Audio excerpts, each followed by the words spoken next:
बिस्मिल्लाहिर्रहमानिर्रहीम। हज़रत जाबिर बिन सुमरा रज़ियल्लाहु ताला अन्हु कहते हैं कि मैंने रसूलुल्लाह सल्लल्लाहु अलैहि वसल्लम से सुना, आप फरमाते थे ये दीन कायम रहेगा हत्ता कि इस पर 12 खलीफ़े आएंगे और उन सब पर उम्मत मुत्तफ़िक़ होगी।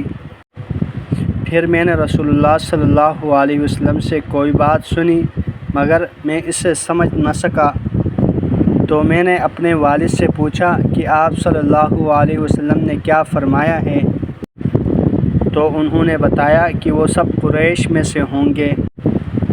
सैयदना अली रज़ियल्लाहु ताला अन्हु बयान करते हैं कि नबी करीम सल्लल्लाहु अलैहि वसल्लम ने फ़रमाया, अगर उस ज़माने से एक दिन भी बाक़ी हुआ तो अल्लाह ताला मेरे अहले बैत से एक आदमी को उठाएगा जो उसे अदल से भर देगा जैसे कि जुल्म से बरी होगी।